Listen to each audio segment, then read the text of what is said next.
The spotlight, it never truly leaves a family like the Osbournes, does it? No, never. Just months after the world said goodbye to Ozzy Osbourne, gone at 76.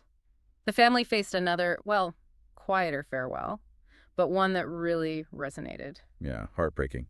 Welcome, everyone. Today we're diving into the story you've seen everywhere.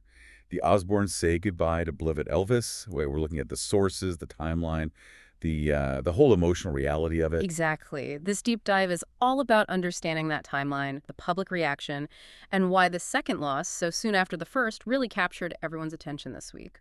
Welcome to Starscope Report. Join us as we uncover Hollywood drama, music industry shakeups, and viral influencer scandals. From red carpet surprises to social media controversies, we dive deep into the stories behind the fame. Okay, so let's get into the timeline because it's pretty intense. Right. So Kelly Osbourne posts on Instagram, October 19th, 2025.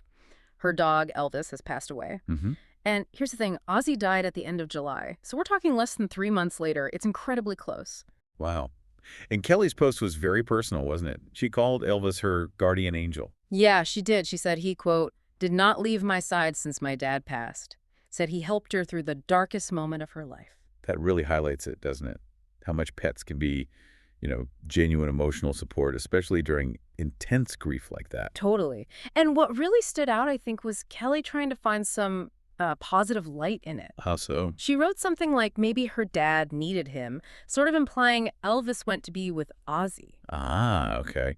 Making that connection explicit. Exactly. They'd had him for 14 years. She called him their sweet prince. He was clearly a huge part of their lives. And Sharon Osbourne posted too, right? Yes. Sharon also shared a tweet, confirmed her darling Elvis passed, mentioned he was a Siberian Husky rescue. And that he was with her right up until the end. 14 years.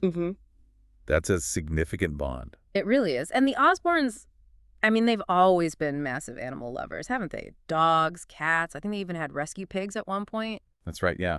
Their love for animals is definitely part of their public image. Yeah. Elvis wasn't just a background pet either. You'd often see him like on Sharon's lap during interviews and things. He was visible. A fixture, Yeah. which probably explains why the fan reaction was so immediate. Absolutely.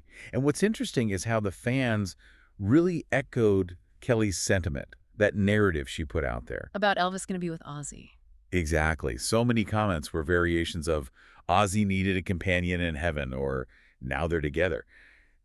It instantly became this sort of accepted story, the public narrative. It's like the public collectively decided this was the way to frame it, to make sense of another loss so soon. A kind of comforting thought, maybe. Yeah, it connects the two losses spiritually, which seems to resonate deeply in these kinds of public mourning situations. And, that's not even the most striking part when you think about how the Osbournes have handled grief publicly lately. You mean Ozzy's final performance? Right.